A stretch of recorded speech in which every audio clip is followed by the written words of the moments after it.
छात्रों, आप सबको मेरा नमस्कार। मैं रामकृष्ण हूँ।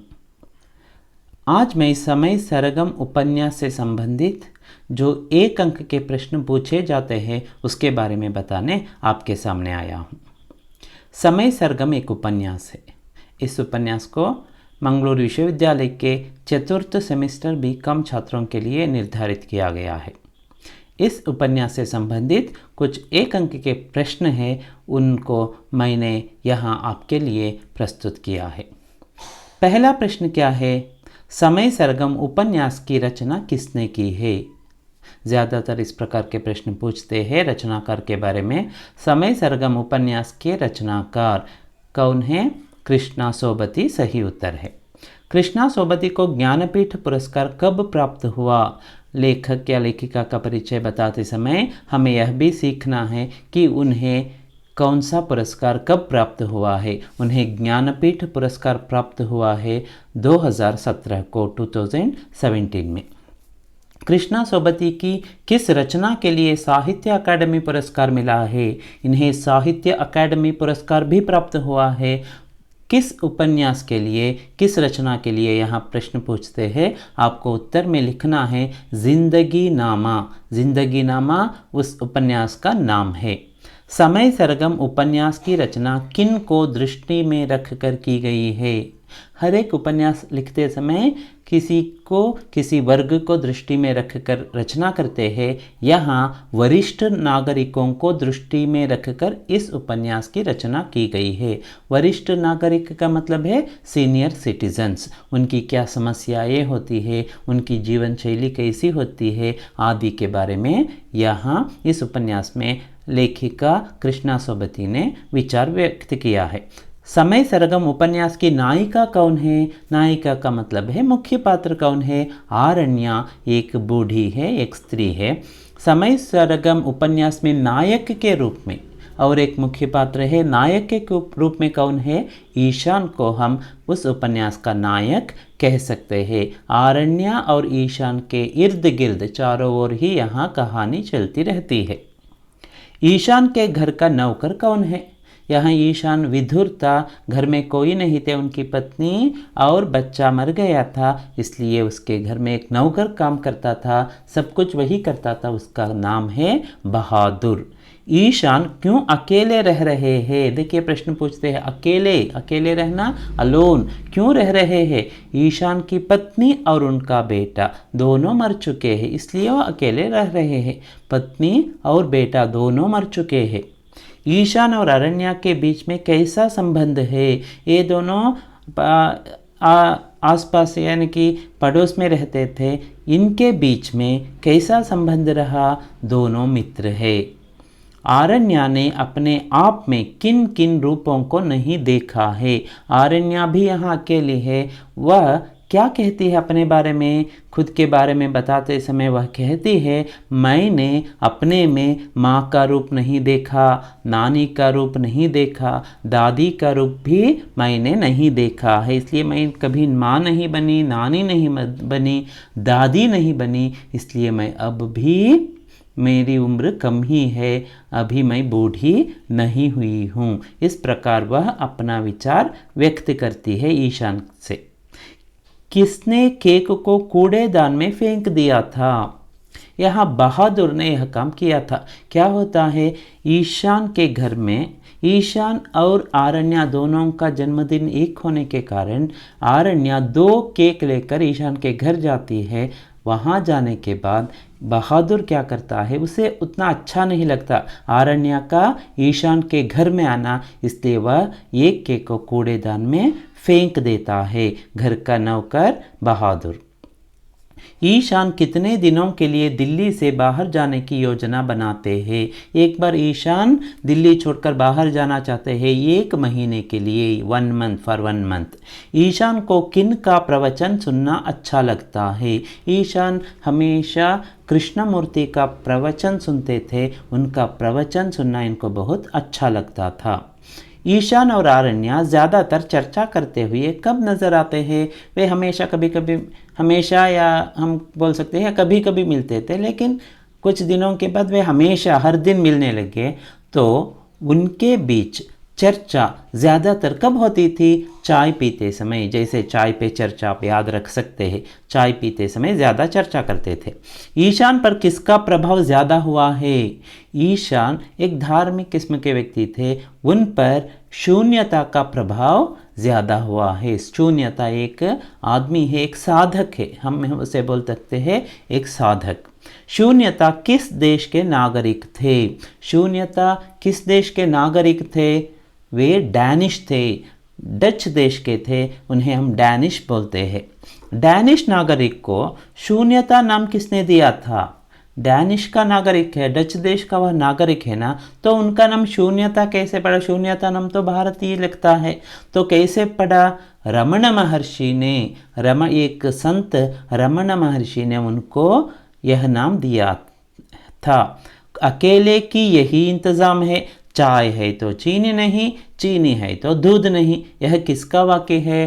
अकेले की यही इंतज़ाम है। अगर कोई अकेला रहता है तो कोई इंतज़ाम ठीक तरह से नहीं करता। जैसे चाय है तो चीनी नहीं, चीनी है तो दूध नहीं। तो यहाँ आरण्या अपने बारे में बताती है, वह ये सारा इंतज़ाम कभी ठीक तरह प्रकार से नहीं कर पाती थी। आरण्या ने ऐसा कहा है। किसके घर में दुख की छाया भी नहीं है?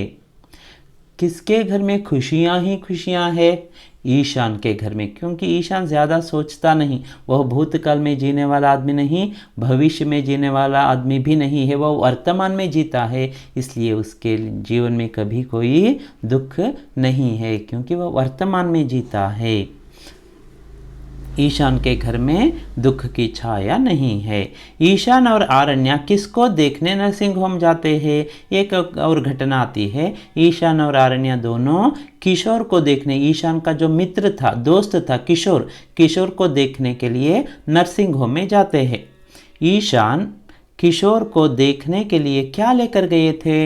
हम किसी को देखते हैं, जाते हैं तो कुछ ना कुछ लेकर जाते हैं। कुछ लोग कपड़े लेकर जाते हैं, कुछ लोग फल लेकर जाते हैं। लेकिन यहाँ ईशान ने क्या खरीदा था? उसके लिए किताबें खरीदी थी। अपने दोस्त किशोर को देने के लिए किताबें, बुक्स खरीदा था।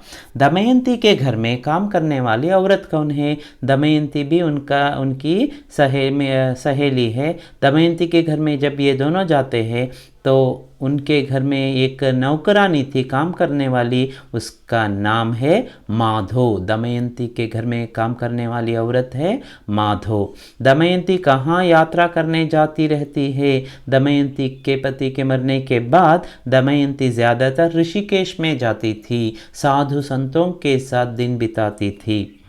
ईशान के घर में किसका जाना बहादुर को अच्छा नहीं लगता था? अब पहले ही मैंने बता दिया है कि ईशान के घर में आरण्या का जाना बहादुर को अच्छा नहीं लगता था। बूढ़े लोग ज़्यादातर किन किन बातों पर चर्चा करते हैं? बूढ़े लोग जब एक साथ मिलते हैं, एक जगह बैठते हैं, तो किन किन विषयों पर ज़्यादातर चर्चा करते हैं? आपको भी पता ही है। जैसे सेहत के बारे में, अपने हेल्थ, स्वास्थ्य के बारे में, अपने पेंशन के बारे में, या दवाई मेडिसिन के बारे में, आदि के बारे में बात करते हैं। कामिनी के घर की नौकरानी और एक पात्र है कामिनी। कामिनी के घर में एक नौकरानी थी, उसका नाम क्या है? खूकू। यहाँ दमयंती के घर में काम करने वाली औरत माधो है, कामिनी के घर में काम करने वाली औरत खूकू है। लेकिन यहाँ आप इधर उधर मत कर देना।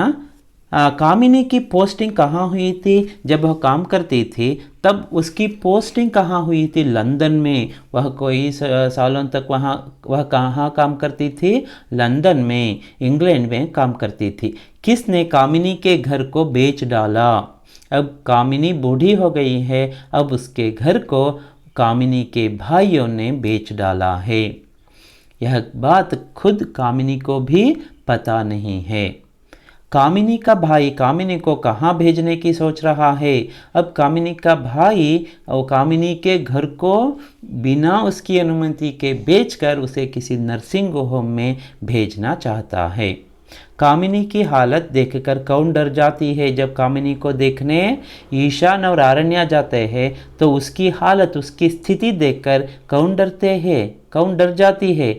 आरण्या डरती है, क्योंकि मेरी भी हालत एक ना एक दिन ऐसी ही होगी, मुझे भी कहीं किसी अस्पताल में या नर्सिंग होम में जाना पड़ेगा। ऐसी अपने भविष्य के बारे में सोचकर आरण्या डर जाती है।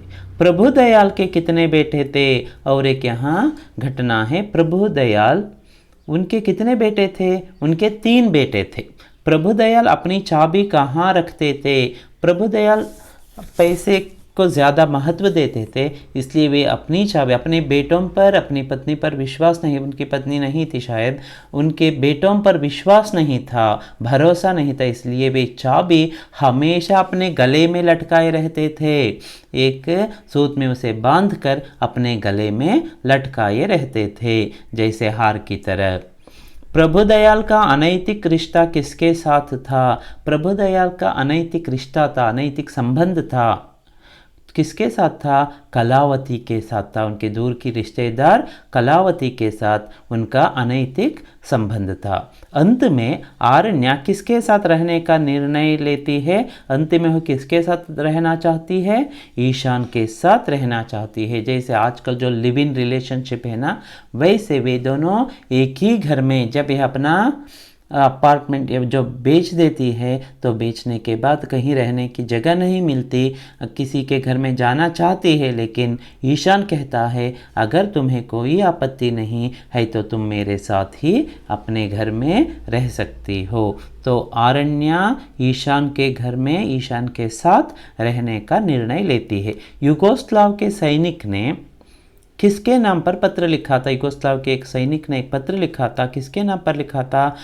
अपने आजन्मे पुत्र के नाम पर। उसका बेटा भी पैदा नहीं हुआ था, उसकी पत्नी के पेट में था, गर्भ में था, तभी उन्होंने अपने बेटे के लिए एक पत्र लिखा था। तो इस प्रकार एक अंक के इतने ये सारे प्रश्न पूछे जा सकते हैं। और निबंधात्मक प्रश्नों के लिए ये सारा है। आप उस उपन्यास का सार अच्छी तरह से समझ लीजिए, जो सार मैंने दे दिया है, तो आप आराम से उत्तर लिख सकते हैं। टिप्पणी के लिए ज़्यादातर इन्हीं में से पूछते हैं। दमयंती के बारे में एक घटना है, आप लिख सकते हैं। कामिनी के बारे में, प्रभु दयाल, 3 पात्र, युगोस्लाव सैनिक का पत्र, और वरिष्ठ नागरिकों की क्या क्या समस्याएं हैं। ईशान और आरण्या से संबंधित 10 अंक के प्रश्न में ही पूछे जा सकते हैं। तो सुनने के लिए आप सबको धन्यवाद। All the best for your exams.